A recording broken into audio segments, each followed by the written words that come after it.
भर्गो देवस्य धीमहि धियो यो नः प्रचोदयात्। ॐ शन्नो मित्रः शं वरुणः शन्नो भवत्वर्यमा शन्न इन्द्रो बृहस्पतिः शं नो विष्णुरुक्रम। नमो ब्रह्मणे नमस्ते वायो त्वमेव प्रत्यक्षं ब्रह्मासि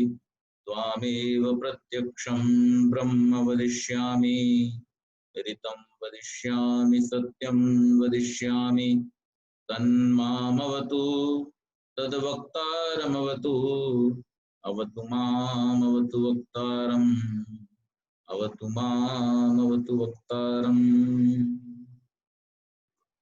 वंदनीय मातृशक्ति, धर्म प्रेमी सज्जनों, आदरणीय भाई दिनेश जी पथिक, जिनके मधुर भजनों का हम सभी रसास्वादन कर रहे थे। बहुत ही राष्ट्रभक्ति से ओतप्रोत भजन हम सब ने आदरणीय दिनेश जी से सुने और मन ऐसा ही हो रहा था कि और सुनते जाएं। आज जैसा कि हमारा विषय है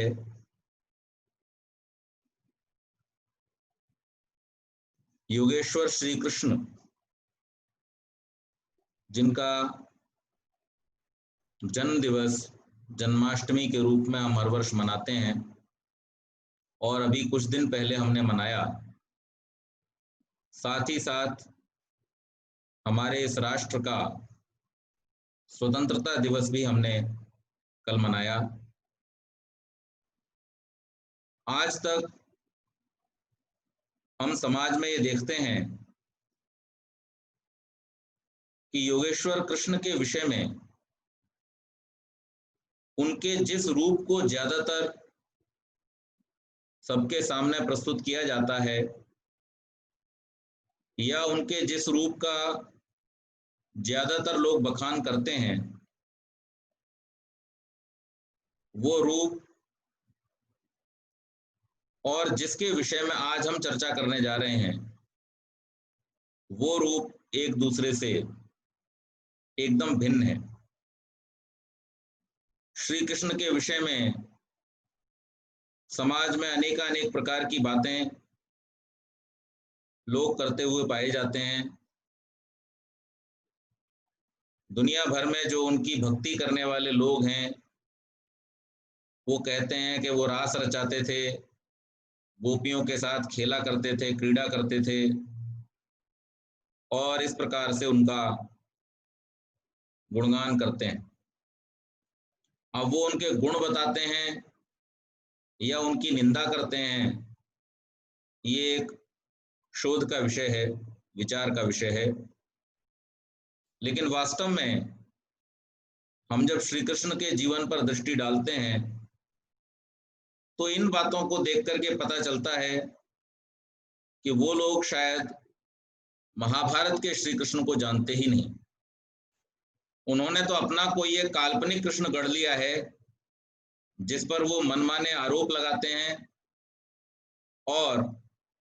उसके साथ, उसके चरित्र के साथ मनमानी बातें जोड़ करके अपने आप को प्रसन्न करते हैं। ये केवल मात्र एक आनंद, और आनंद भी नहीं कहना चाहिए क्योंकि आनंद तो बहुत उच्च कोटि की बात है, केवल मात्र एक हास परिहास का विषय श्री कृष्ण के जीवन को लोगों ने बना करके रख दिया है। आर्यावर्त में राम और कृष्ण दो ऐसे महापुरुष हुए हैं जिन्हें राष्ट्र पुरुष और इतिहास पुरुष की दृष्टि से अद्वितीय कहा जा सकता है। राम, उनके नाम के साथ हम सभी मर्यादा पुरुषोत्तम लगाते हैं। वास्तव में उनके जीवन को देखते हुए, उनके जीवन के इतिहास को पढ़ते हुए ये अनुभव भी होता है कि वो सचमुच मर्यादा पुरुषोत्तम ही थे। और इसी तरह से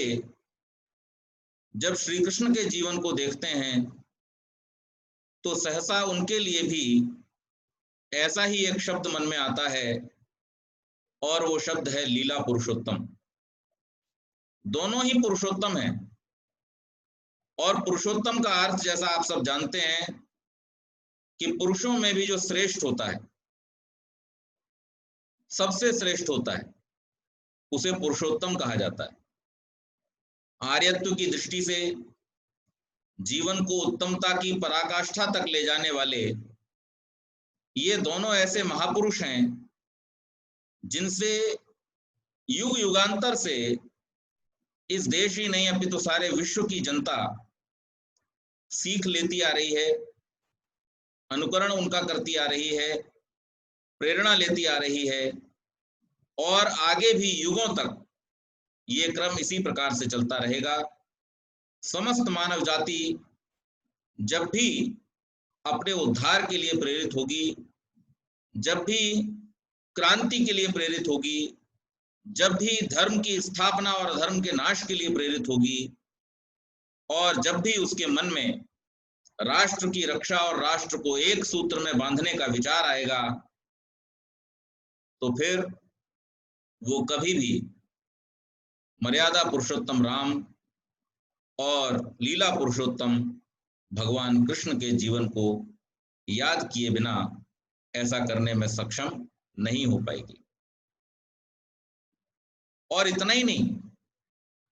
इनकी इस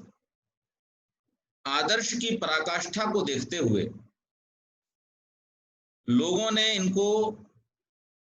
केवल सामान्य मानव के रूप में नहीं,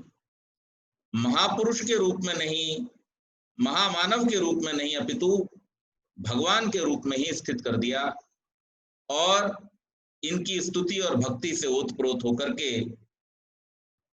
इनके अनुकरण में लग गए। इतिहास पुरुषों को जब इस प्रकार का भाव लोग देने लगते हैं, और जब उस इतिहास में नाना प्रकार की कल्पनाओं को मिला करके, नाना प्रकार के अपने मन में आने वाले जो भी विचार हैं उन सबको अगर उस इतिहास के साथ में जोड़ दिया जाता है, तो फिर उसमें कहीं ना कहीं दोष उत्पन्न होने लगता है।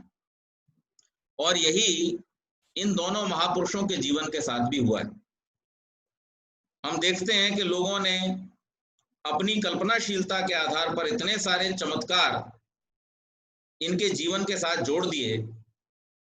कि अब जो तथाकथित बुद्धिजीवी अपने आप को कहने वाले लोग हैं, वो तो इनके अस्तित्व पर ही प्रश्न उठाने लगे कि क्या ऐसा भी कभी संभव हो सकता है। यानी पहले झूठ का प्रचार करो और फिर पूरे के पूरे अस्तित्व को ही झुठला दो। ये एक बहुत बड़ा एक तरह से षड्यंत्र या हमारे महापुरुषों के इतिहास के साथ में किया जाने वाला खिलवाड़ है जो होता रहा। कुछ उसमें यहाँ के स्थानीय लोगों की भी गलती रही, बढ़ा चढ़ा करके बातों को। इतिहास का अर्थ होता है इति ह, ऐसा हुआ, जैसा हुआ वैसा वर्णन करना, और इसीलिए इतिहास को प्रमाण में रखा गया है। आप सभी जानते हैं कि जो 8 प्रमाण हैं, उन 8 प्रमाणों में प्रत्यक्ष, अनुमान, उपमान, शब्द और उसके बाद ऐते ही आता है, अर्थात इतिहास को प्रमाणों में रखा गया है। लेकिन जब इतिहास के साथ में छेड़छाड़ की जाती है, जब इतिहास में मनमाने ढंग से परिवर्तन किए जाते हैं, जब इतिहास में मनमाने ढंग से चमत्कारों को डाला जाता है, तो फिर निश्चित मान लीजिए उस इतिहास की वास्तविकता पर प्रश्न उठना स्वाभाविक है। और महर्षि दयानंद ने इसीलिए श्री कृष्ण के जीवन पर जब कलम चलाई तो उन्होंने कहा कि वो एक ऐसे महापुरुष थे, पूर्ण पुरुष थे, जिनके जीवन में किसी भी प्रकार का दोष दिखाई नहीं देता। जो लोग उनको ऐसे चमत्कारों के साथ में, लीलाओं के साथ में जोड़ते हैं, वो निश्चित रूप से उनके साथ में अन्याय करते हैं, उनके जीवन के पुरुषार्थ के साथ में अन्याय करते हैं। राम और कृष्ण ये दोनों ही ऐसे इतिहास पुरुष थे जो केवल मात्र अपने लिए नहीं, अपने परिवार के लिए नहीं, अपितु संपूर्ण राष्ट्र के लिए अपने जीवन को समर्पित करते रहे। दोनों ने ही अपने स्वप्नों को अपने जीवन काल में चरितार्थ करके दिखाया। ऐसा नहीं कि बहुत सारे लोग दुनिया में सपने तो देखते हैं, लेकिन उन सपनों को पूरा करना सबके वश की बात नहीं होती है। सपनों को केवल वही पूरा कर पाते हैं जो पुरुषार्थी होते हैं, वीर होते हैं, धीर होते हैं, गंभीर होते हैं, विद्वान होते हैं। उद्यमेन ही सिद्ध्यन्ति कार्याणि न मनोरथै। केवल मात्र ख्याली पुलाव पकाते रहने से किसी के भी उद्यम, किसी के भी स्वप्न जो है वो सिद्ध नहीं होते, जब तक कि वो उद्यम न करे। उद्यम के बिना, पुरुषार्थ के बिना स्वप्नों को सच करना संभव नहीं है।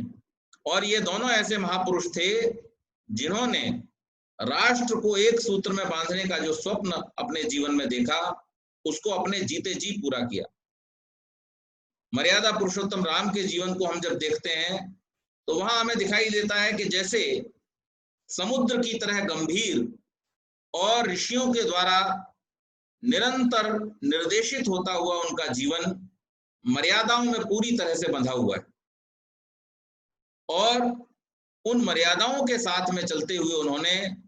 सुदूर उत्तर से लेकर के दक्षिण तक इस देश को एक सूत्र में पिरो दिया। जितने भी राजा विद्रोही उनके राष्ट्र की एकता में कंटक थे, उन समस्त राजाओं को जो अधर्म के मार्ग पर चल रहे थे, उन समस्त राजाओं को जो ऋषियों के अहित कर रहे थे, उन समस्त राजाओं को जो अपनी प्रजा को सताते थे और धर्म की स्थापना में बाधक थे, उन सबको मर्यादा पुरुषोत्तम राम ने अपनी वीरता से, अपने युद्ध कौशल से,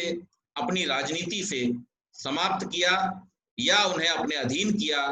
और अधीन करके उन्होंने इस राष्ट्र को एकता के सूत्र में बांधा। और इसी प्रकार से जब हम श्री कृष्ण के जीवन को देखते हैं तो वहां पर हमें दिखाई ऐसा देता है कि जहां रामचंद्र जी के जीवन में ऋषियों के निर्देश उन्हें आरंभ से मिलते रहे, श्री कृष्ण का जीवन समुद्र की तरह न होकर के पहाड़ों से उछलती कूदती जो एक नदी बहती चली आती है वैसा है। और जैसे वो नदी अपने मार्ग में आने वाली सब बाधाओं को, चट्टानों को, पत्थरों को तोड़ती हुई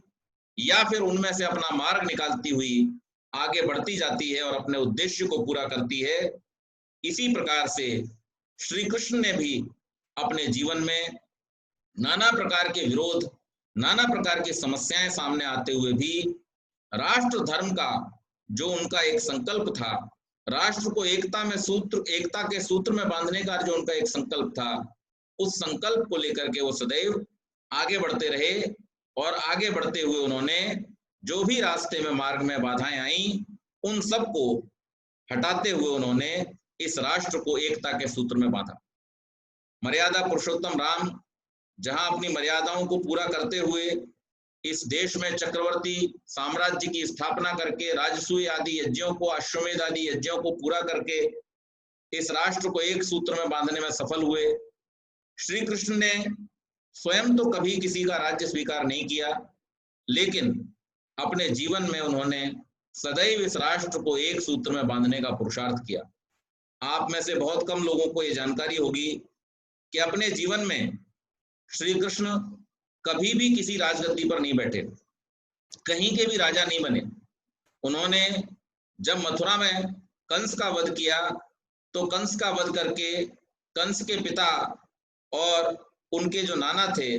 उन्हीं को वहां का राजा बना करके और अभिषिक्त किया। और उसके बाद जब स्वयं उन्होंने द्वारका नगरी बसाई तो वहां पर भी उन्होंने पहले अपने पिता का राज्याभिषेक किया राजा के रूप में, और उसके बाद में उनका पुत्र प्रद्युम्न वहां का राजा बना। श्री कृष्ण ने अपने जीवन में 60 युद्ध लड़े। छोटे मोटे युद्ध नहीं थे, बहुत बड़े बड़े युद्ध थे और राजाओं के साथ में थे, और बड़ी बड़ी सेनाओं वाले राजाओं को उन्होंने पराजित किया। और पराजित करके ऐसा नहीं कि उन राज्यों को अपने कब्जे में ले लिया हो, बल्कि वहां जो योग्य उत्तराधिकारी थे उन उत्तराधिकारियों को, चाहे वो उन राजाओं के पुत्र ही क्यों न हो, उनके भाई ही क्यों न हो, उनको वहां का राज्य सौंप करके और उस राज्य में धर्म की स्थापना को करने का अपना व्रत पूरा किया। और इतना ही नहीं, जब राजसूय यज्ञ का समय आया तो राजसूय यज्ञ के समय के लिए भी श्री कृष्ण ने समस्त राजाओं को युधिष्ठिर के अधीन, युधिष्ठिर के साथ करने में एक बहुत ही महत्वपूर्ण भूमिका निभाई। यहाँ पर हम एक चीज और भी सुनते हैं समाज में कि रामचंद्र जी के विषय में ये कहा जाता है कि वो द्वादश कलावतार थे, और श्री कृष्ण जी के विषय में कहा जाता है कि वो षोडश कलावतार थे। द्वादश कलावतार और षोडश कलावतार क्यों कहा जाता है, ये एक रहस्य की बात है। आप सभी जानते हैं कि रामचंद्र जी सूर्यवंशी राजा थे, और सूर्य की 12 कलाएं होती हैं। जैसा कि आप सब जानते हैं 12 महीने या 12 राशियां जिनको हम कहते हैं, सूर्य की गति उन 12 राशियों से, 12 कलाओं से होने के कारण सूर्यवंशी राजा होने के नाते श्री रामचंद्र जी को द्वादश कलावतार कहा जाता है। और श्री कृष्ण चूंकि चंद्रवंशी राजा थे, और चंद्रवंशी होने के कारण जो चंद्रमा की षोडश कलाएं हैं उनके कारण से श्री कृष्ण जी को षोडश कलावतार कहा जाता है। और ये बात इतनी अवश्य कही जा सकती है कि श्री राम को जिस युग में और जिन परिस्थितियों में अपने विराट स्वप्न को पूर्ण करने का सौभाग्य मिला, वे परिस्थितियां इतनी जटिल नहीं थी। कारण उस समय में जो समाज था वो समाज भी काफी सुधरा हुआ था, और उनके सामने जो परिस्थितियां थीं वो बाहर की परिस्थितियां थीं। इसी प्रकार से जब हम श्री कृष्ण के जीवन को देखते हैं तो श्री कृष्ण के समय में मर्यादाएं तो थीं, लेकिन लोग उनका पालन करने से बचने लगे थे, लोग उल्लंघन करने लगे थे मर्यादाओं का। और एक तरफ हम जब देखते हैं कि रामायण काल में भाइयों के बीच में जैसा प्रेम आदि हमें दिखाई देता है, जो उनके चरित्र के आदर्श हमको दिखाई देते हैं, महाभारत के समय में उस तरीके के आदर्श समाज की कल्पना नहीं की जा सकती थी। उस समय का समाज जो था वो रामायण कालीन समाज की तुलना में काफी अधिक अपने चरित्र को, अपने आदर्शों को खो चुका था। और जिस युग में और जिन परिस्थितियों में श्री कृष्ण ने सफलता प्राप्त की, उस युग में और उन परिस्थितियों में श्री राम होते और क्या करते, ये तो अलग एक विचारणीय विषय है। लेकिन फिर भी हम देखते हैं कि श्री कृष्ण का जीवन अधिक चुनौतियों से भरा हुआ था। और हम सब ये तो जानते ही हैं कि हमारा एक राष्ट्र है, और उसके जो अतीत में हम जब जाते हैं तो इस राष्ट्र की एक विशेषता रही है कि ये राष्ट्र सदैव ही धार्मिक लोगों का राष्ट्र रहा है। इस देश में धर्म के नाम पर जो कर्तव्य परायणता,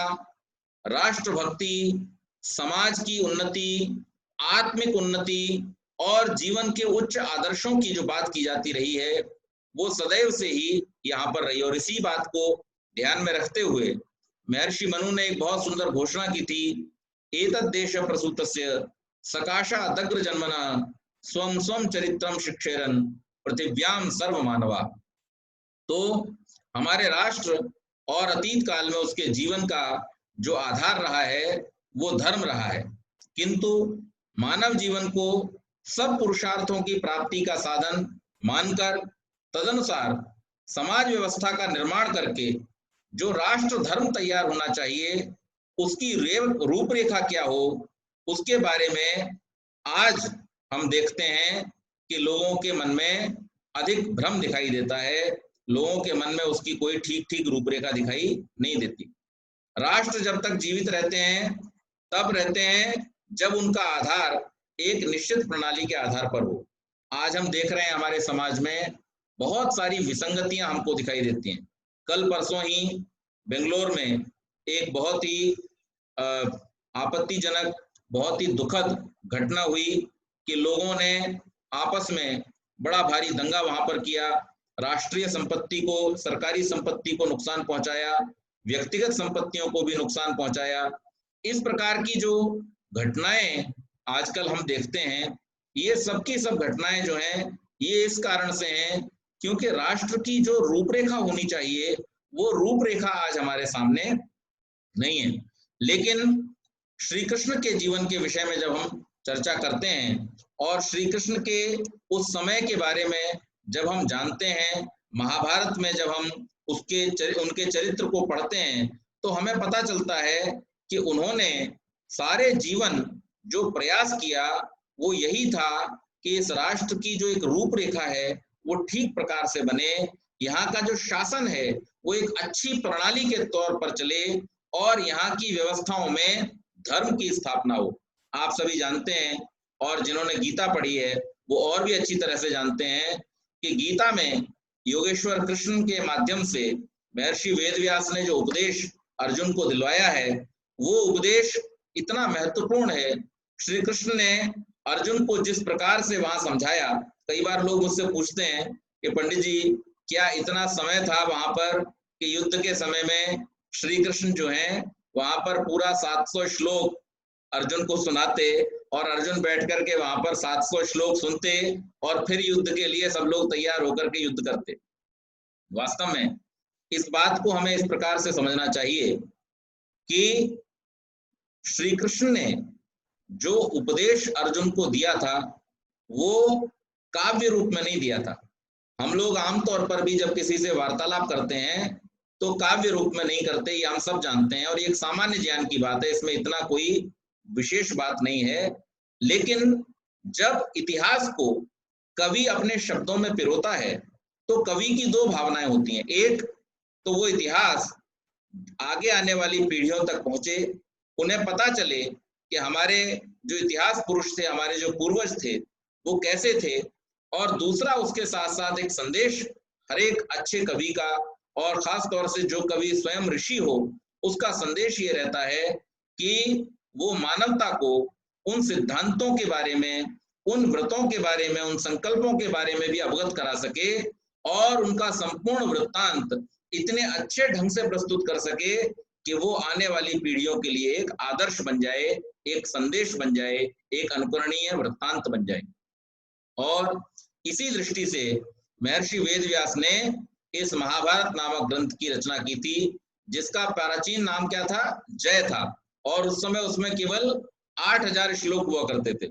उसके बाद धीरे धीरे कालांतर में उनके जो शिष्य जो श्रुति परंपरा से उस ग्रंथ को आगे बढ़ाते आए तो उसमें काफी सारे श्लोक मिलते चले गए और आज जिस प्रकार का हमें महाभारत के नाम से ग्रंथ दिखाई देता है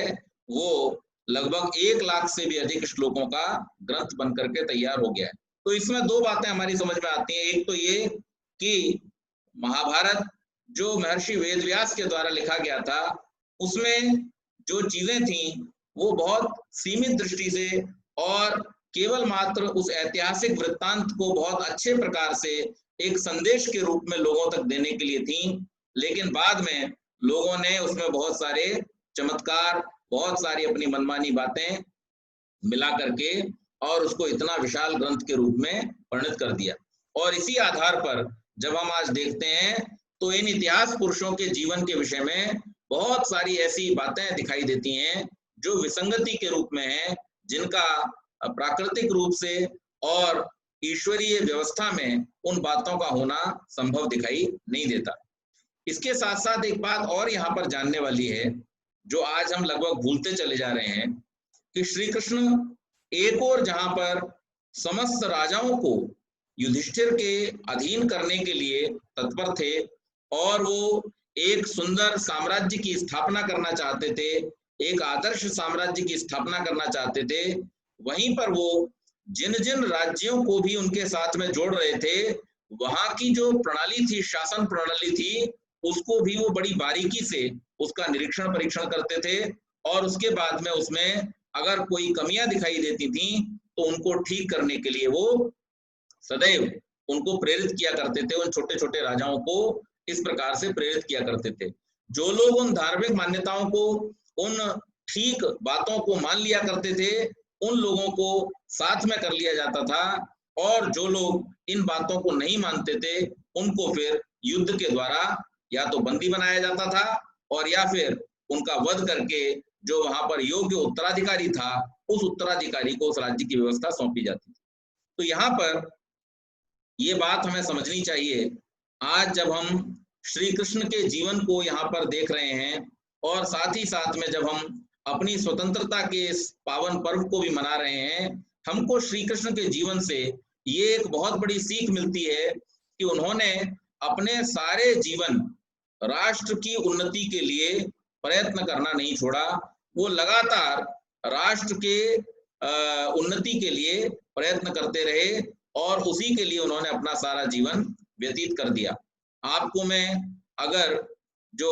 राजसूय यज्ञ था उस राजसूय यज्ञ के विषय में बतलाऊं तो आपको जानकर के आश्चर्य होगा कि जिस समय युधिष्ठिर अपने राजसूय यज्ञ को करने के लिए प्रवृत्त हुए और पांचों पांडवों ने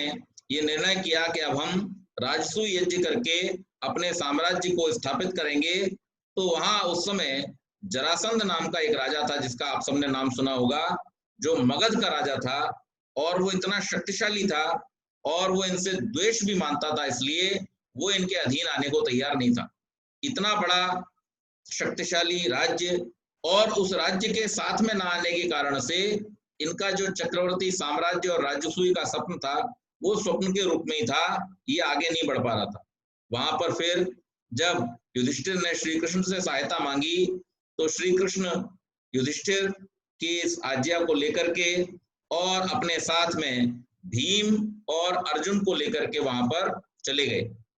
जब भीम और अर्जुन को लेकर के वहां पर पहुंचे तो वेश बदल करके गए, और वेश बदल करके उन्होंने वहां उसके यहाँ ब्राह्मण के रूप में जाकर के और भोजन आदि किया। उसने इनका स्वागत सत्कार किया, और स्वागत सत्कार करके और उसके बाद में फिर इनके आने का कारण पूछा। जब इनके आने का कारण पूछा तो श्री कृष्ण ने वहां पर स्पष्ट रूप से इसको बता दिया कि किस प्रयोजन से वो यहाँ पर आए हैं। यहाँ पर जब श्री कृष्ण ने इस प्रकार से बताया तो जरासंध जो था वो क्रुद्ध हो गया, और उसने ये भी कहा कि तुम जो विप्रों का वेश धर करके आए हो, ये तुमने मेरे साथ में छल किया है। तो वहां पर श्री कृष्ण उसको बड़े ही प्रेम से समझा देते हैं कि ऐसा नहीं है, हम ज्ञान की दृष्टि से तो विप्र ही हैं, लेकिन हम अपने क्षात्र धर्म को भी बहुत अच्छी तरह से निभाना जानते हैं, और अब हम तुम्हें मल्ल युद्ध के लिए ललकारते हैं। या तो तुम युधिष्ठिर की अधीनता स्वीकार करो, उसके साथ में इस राज्य को सम्मिलित करो, और नहीं तो तुमको ये युद्ध करना पड़ेगा, और उस युद्ध का जो परिणाम होगा वो हमको स्वीकार होगा। और फिर जब भीम और जरासंध के बीच में भयंकर मल्लयुद्ध हो रहा था, उस समय पर भी श्री कृष्ण ने उनको समझा करके उनको नीतिगत तरीके से कैसे उस युद्ध को जीतना है उसमें भी बहुत सहायता की। आप सबको मालूम ही है श्री कृष्ण स्वयं मल्ल विद्या में बहुत निपुण थे। आपको याद होगा उनके बचपन का वृत्तांत, जिस समय कंस ने उनको मारने के लिए मुष्टिक नाम का जो पहलवान था वो उनके लिए छोड़ा, तो उसके साथ में मल्ल युद्ध करते हुए श्री कृष्ण ने उसको धूल चटा दी थी, जिसको मथुरा में और मथुरा के आसपास के प्रांतों में बहुत ही शक्तिशाली और अविजयी जिसको माना जाता था, उस अविजय मुष्टिक को श्री कृष्ण ने धराशायी कर दिया, जबकि उस समय वो केवल 16-17 वर्ष के थे। तो कहने का तात्पर्य ये कि श्री कृष्ण विद्या में, इस मल्ल विद्या में बहुत निपुण थे, और उन्होंने भीम को बता करके, ऐसे दावपेच बता करके कि किस प्रकार से जरासंध को मारना है, और उन्होंने उस स्नातक वेश में गए हुए उस जरासंध के यहाँ पर ठहरे हुए ही उसको ललकार करके मल्ल युद्ध कराया, और मल्ल युद्ध करवा करके उस जरासंध को मरवा दिया। और जब जरासंध मारा गया तो जरासंध के मारे जाने पर इनका जो राज्य होना था या राजसूय यज्ञ होना था वो निष्कंटक हो गया, उसमें फिर किसी प्रकार की बाधा नहीं रही। तो ये इस प्रकार की जो नीति श्री कृष्ण की थी। जरासंध का वध होने के बाद युधिष्ठिर का जो राजसूय यज्ञ हुआ, और उस यज्ञ में वहां पर भी एक बहुत ही सुंदर, या जिसे कहना चाहिए एक बहुत ही अजीब घटना वहां पर हुई। आप सबने इसके विषय में सुना भी हुआ है कि जिस समय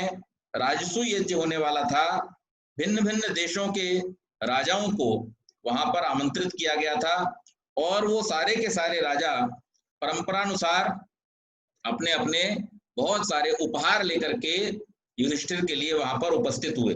श्री कृष्ण भी वहां पर उपहार लेकर के उपस्थित हुए। जरासंध को मारने के बाद श्री कृष्ण जो थे वो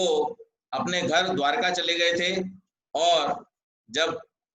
इस राजसूय यज्ञ का आयोजन होना था तो उस समय वहां से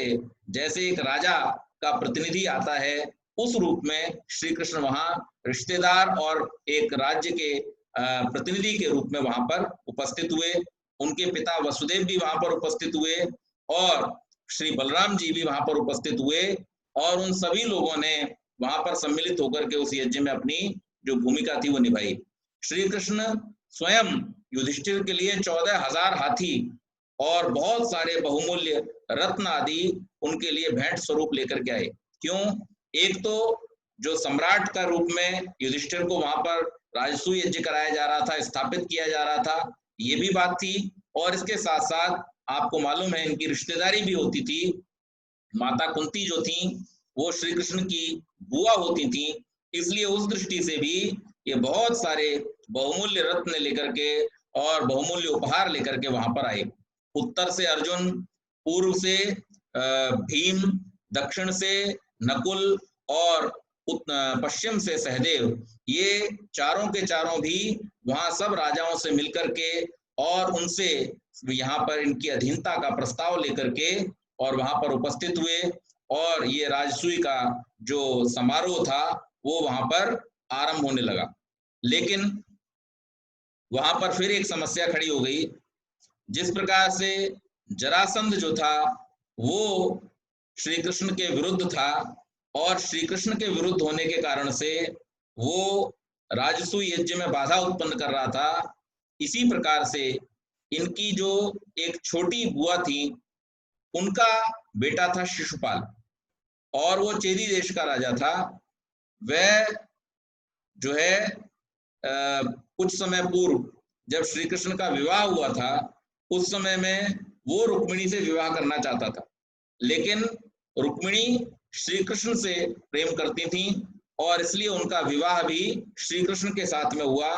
इस बात से वो बहुत चिढ़ा हुआ था और इनसे द्वेष मानता था। जब भरी सभा में श्री कृष्ण को अर्घ देने की बात हुई, तो अर्घ देने की जब बात हुई किसको अर्घ दिया जाए, तो भीष्म ने वहां पर कहा कि इन सभी में श्री कृष्ण जो हैं वो सबसे अधिक योग्य हैं, और श्री कृष्ण का नाम ही इस अर्घदान के लिए प्रस्तुत किया जाना चाहिए। अब यहाँ एक परंपरा थी कि अर्घ किसको दिया जाए, तो आचार्य, ऋत्विज, संबंधी, स्नातक या राजा, ये 5 जो होते हैं इन्हीं को अर्घ दिया जाता है। या तो कोई आचार्य विद्वान हो, या कोई ऋत्विज हो, या संबंधियों में श्रेष्ठ हो, या स्नातक हो, और या फिर किसी देश का राजा हो, उनको ही अर्घ दिए जाने की परंपरा थी। तो जब भीष्म ने श्री कृष्ण का नाम वहां पर अर्घ के लिए प्रस्तुत किया, तो जो शिशुपाल था वो आग बबूला हो गया। उसको अपना अपमान लग रहा था कि मैं भी यहाँ पर उपस्थित हूँ और इनको क्यों दिया जा रहा है, और चिढ़ के कारण से वो वहां पर उल्टा सीधा बोलने लगा।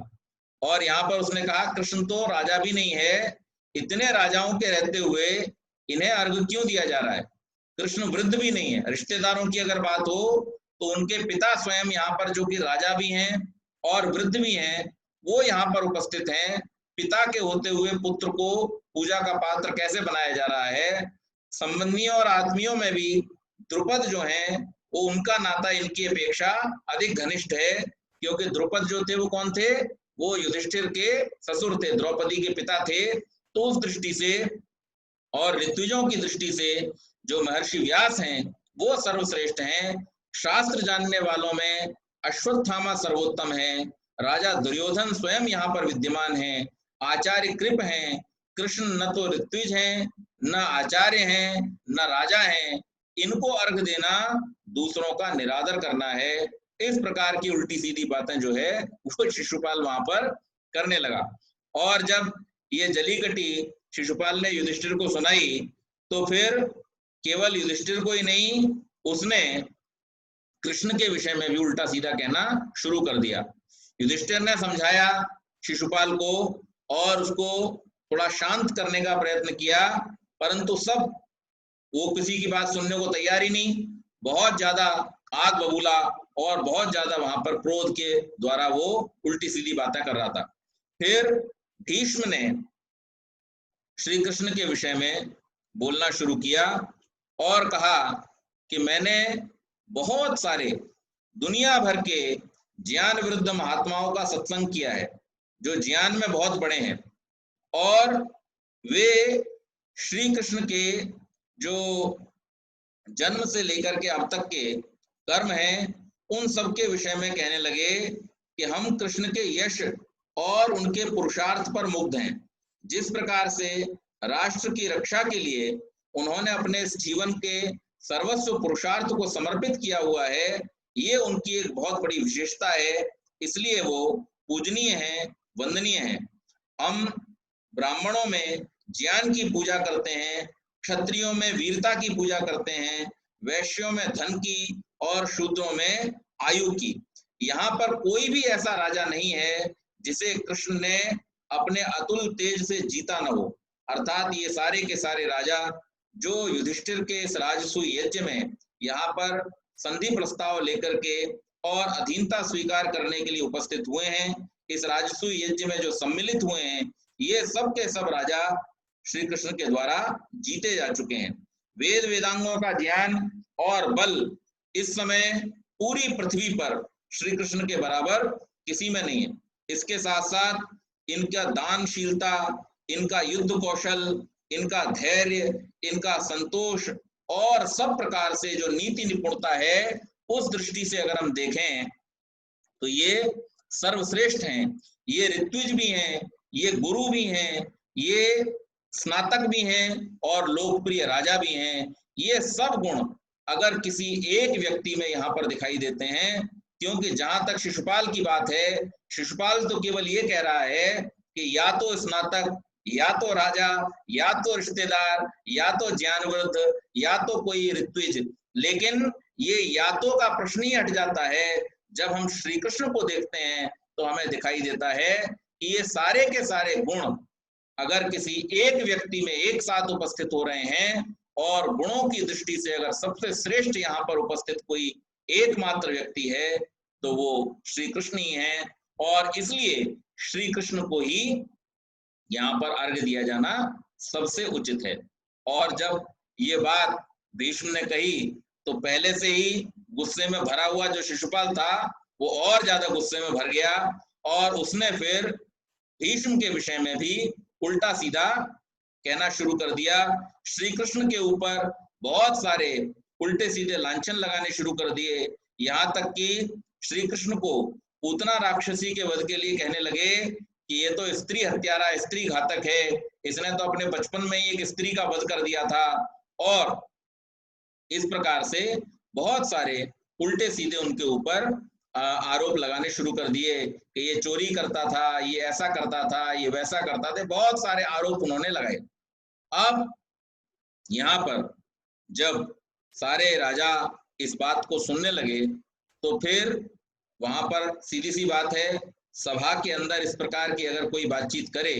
तो निश्चित है कुछ लोग पक्ष में और कुछ लोग विपक्ष में होने लगते हैं। और जो लोग श्री कृष्ण की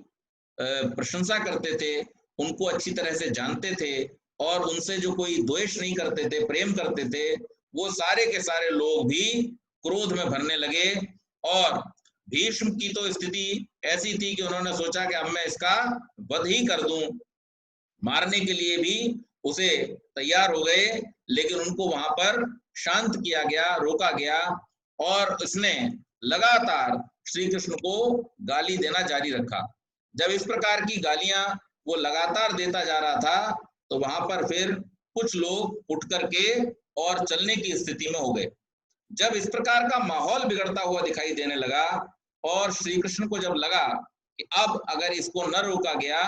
तो निश्चित बात है कि राजसूय यज्ञ में बहुत बड़ा विघ्न पड़ जाएगा, तब वहां पर श्री कृष्ण ने फिर शिशुपाल से कहा कि अब तुम सावधान हो जाओ, क्योंकि अब तुम इस राष्ट्र की एकता और अखंडता के लिए बहुत बड़ा खतरा बनने लगे हो, और इस कार्य के लिए मैं तुम्हें कभी भी क्षमा नहीं करूंगा, इसलिए अब तुम सावधान हो जाओ। लेकिन शिशुपाल नहीं माना। वो लगातार वहां लोगों को भड़काने लगा कि हम सबका अपमान है, हम सब यहाँ युधिष्ठिर की मित्रता को लेकर के आए थे, लेकिन यहाँ पर हमारा अपमान किया जा रहा है।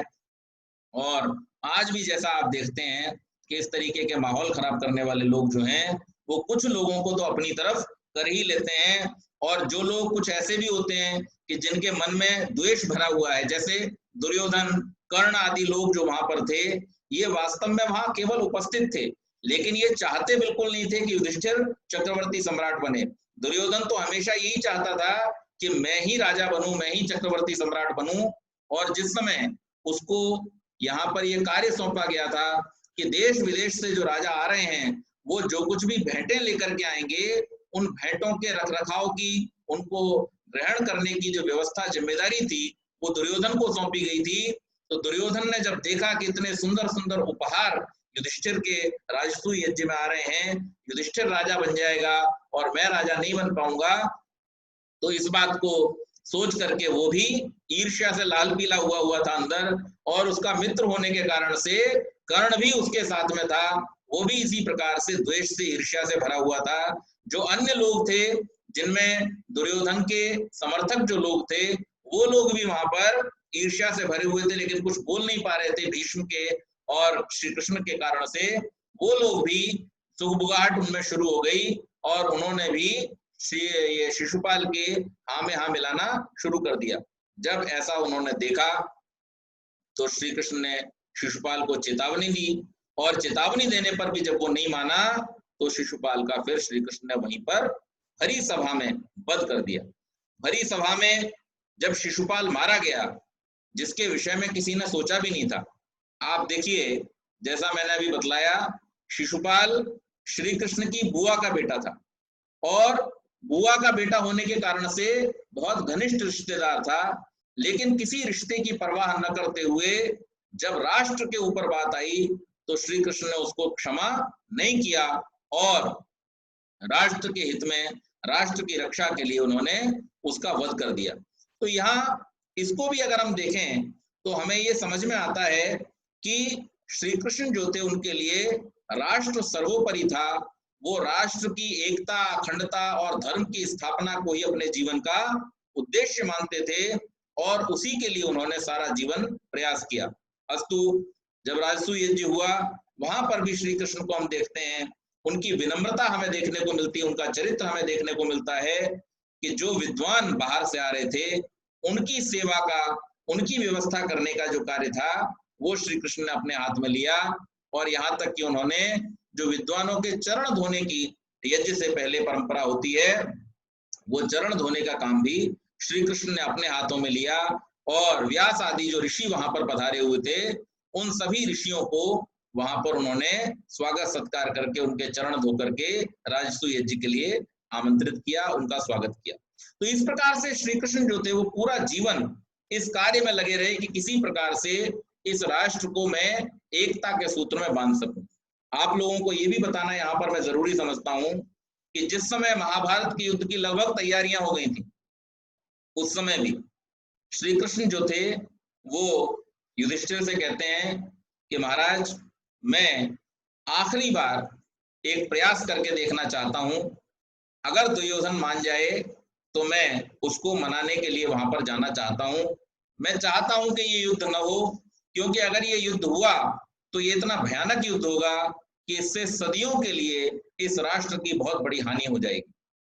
युधिष्ठिर श्री कृष्ण की बात को टाल नहीं सकते थे। युधिष्ठिर ने कहा, हम तो पहले से ही तैयार हैं, आप जैसे चाहें, आपकी आज्ञा को मानने के लिए हम तत्पर हैं। युधिष्ठिर से उन्होंने कहा, देखो, मैं दुर्योधन को समझाऊंगा,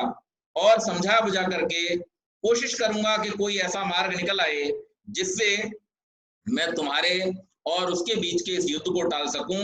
मैं ये भी उम्मीद करता हूं कि तुम मेरी बात को नहीं टालोगे, जो भी समझौता होगा वो तुमको स्वीकार होगा। युधिष्ठिर ने बिना जाने बिना पूछे हाँ कर दिया श्री कृष्ण को कि आप जो भी आदेश देंगे वो हमको स्वीकार्य हो जाएगा। और इस आश्वासन को लेकर के श्री कृष्ण जब धृतराष्ट्र की सभा में पहुंचे तो वहां पर उन्होंने धृतराष्ट्र को बहुत ही आदर पूर्वक सम्मान पूर्वक समझाया और उन्होंने धृतराष्ट्र से कहा, महाराज आज हमारा ये देश जो है वो ऐसे एक महान युद्ध की कगार पर खड़ा हुआ है कि अगर ये युद्ध हुआ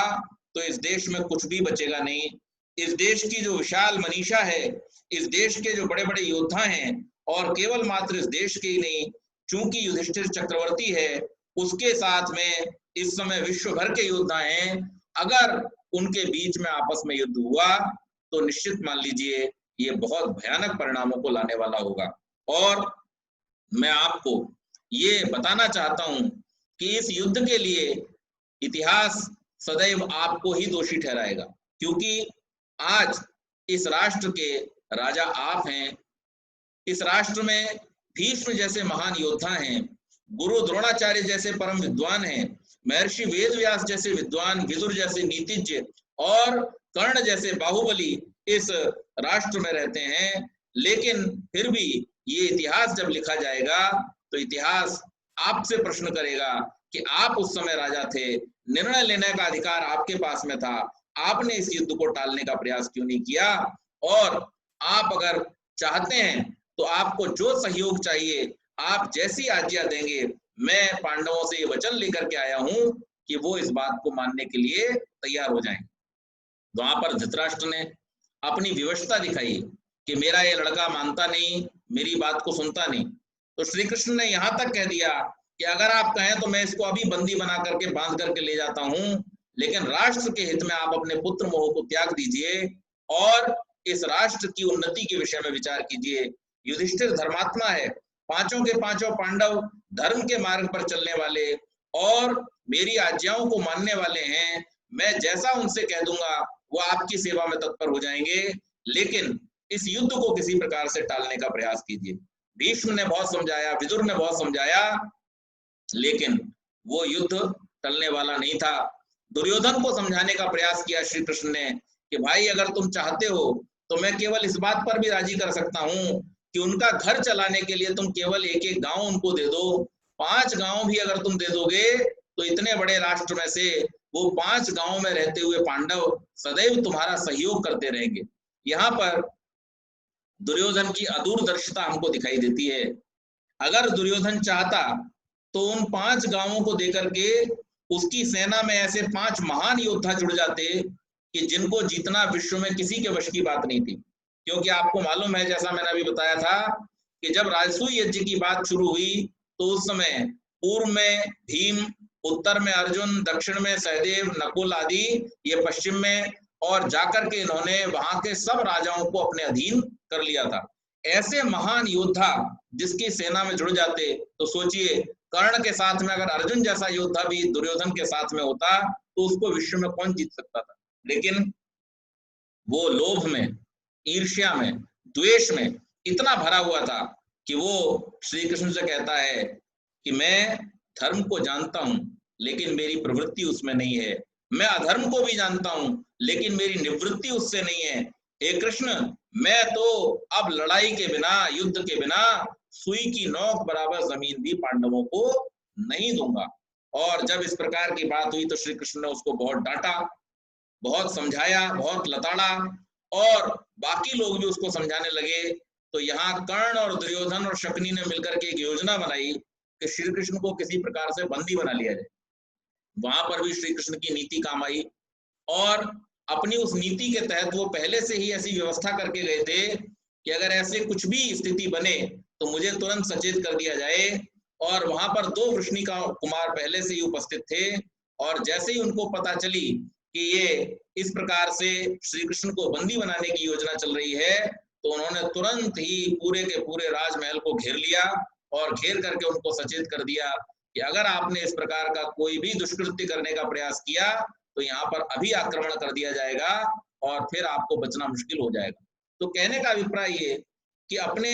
संपूर्ण जीवन में श्री कृष्ण यही प्रयास करते रहे, यही प्रयत्न करते रहे कि राष्ट्र की किसी प्रकार से उन्नति हो, राष्ट्र का किसी प्रकार से नाश न होने पाए, राष्ट्र में सदैव धर्म की स्थापना हो और राष्ट्र से अधर्म को हम दूर कर सकें। आज बड़े दुर्भाग्य की बात है कि राम और कृष्ण का ये राष्ट्र आज हम देखते हैं कि अधर्म की ओर बढ़ता चला जा रहा है। जो लोग अपने आप को राम और कृष्ण का भक्त कहते हैं वो भी अधर्म में तत्पर हैं, और जो लोग उनका विरोध करने वाले हैं वो तो हैं ही। इसलिए हमें आज आवश्यकता इस बात की है कि महर्षि दयानंद ने जो हमको फिर से चेताने का काम किया, हमको जगाया और हमको ये सुझाया कि हम अपने इतिहास पुरुषों के चरित्र को ठीक प्रकार से जान करके, उनके गुणों को अपने जीवन में धारण करके और उनकी आज्ञाओं को अपने जीवन में मानते हुए अपने राष्ट्र की उन्नति के लिए तत्पर हों। योगीराज कृष्ण के जीवन को हम देखते हैं और इसके साथ साथ जब हम महर्षि दयानंद के जीवन पर भी दृष्टि डालते हैं तो आप देखिए इन दोनों ही व्यक्तियों ने अपना संपूर्ण जीवन राष्ट्र की उन्नति के लिए समर्पित कर दिया। महर्षि दयानंद जिस समय अपने घर से निकले थे कुछ और प्रयोजन लेकर के निकले थे, लेकिन जब गुरुवर विरजानंद ने उनको ये सुझाया कि तुम्हारे पास तर्क शक्ति है, तुम्हारे पास में अद्भुत प्रतिभा है, तुम्हारे पास में वाणी का ओज है और तुम्हारी बात को लोग सुनेंगे, तो तुम्हें अब ये चाहिए कि तुम इस राष्ट्र को मुक्त कराने के लिए दासता की बेड़ियों से तत्पर हो जाओ और इस राष्ट्र को पुनः वही गौरव प्रदान करने के लिए प्रयास करो जो इस राष्ट्र का प्राचीन में रहा है। और इस प्रकार से महर्षि दयानंद ने विरजानंद जी की आज्ञा को लेकर के पूरा जीवन इस राष्ट्र के लिए समर्पित कर दिया और अंततोगत्वा उनके प्रयासों से राष्ट्र स्वतंत्र हुआ। हम स्वतंत्रता दिवस हर साल मनाते भी हैं, 74वां स्वतंत्रता दिवस हमने कल मनाया, लेकिन आज आवश्यकता है हम ऋषि दयानंद के मंतव्यों को याद करें, हम श्री कृष्ण के उपदेशों को याद करें, हम श्री राम की मर्यादाओं को याद करें और उन मर्यादाओं को अपने जीवन में अपनाते हुए, उस पराक्रम को, उस वीरता को अपने जीवन में अपनाते हुए केवल मात्र हम श्री कृष्ण को जब तक रास रचैया के रूप में देखते रहेंगे तब तक हम भी अपने जीवन में बस उतना ही कर पाएंगे, न हमारे जीवन में राष्ट्र का कोई धर्म रह जाएगा और ना ही राष्ट्र की उन्नति का हम कुछ उपाय कर पाएंगे। लेकिन जब राष्ट्र धर्म का जिस प्रकार से श्री कृष्ण ने अपने जीवन में व्रत लिया था, उस व्रत वाले उनके स्वरूप को जब हम देखेंगे अपने जीवन में, तब हमें पता चलेगा कि श्री कृष्ण कैसे महापुरुष थे और उन्होंने अपने जीवन में कितना तप किया था इस राष्ट्र की उन्नति के लिए। आज हम जरा विचार करें, क्या हम महीनों तक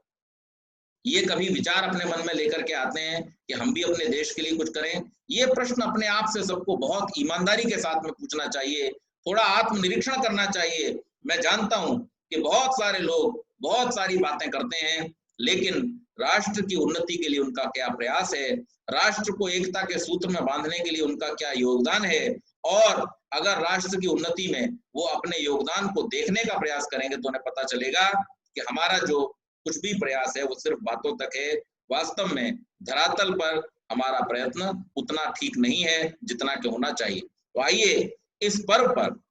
हम सभी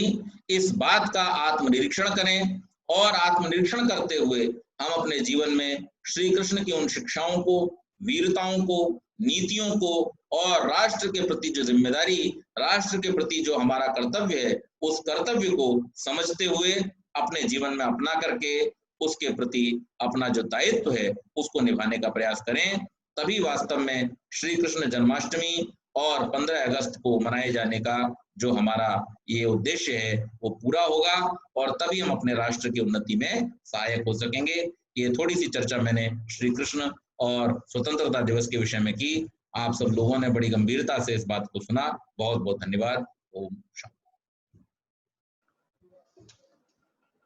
आचार्य जी का बहुत बहुत धन्यवाद।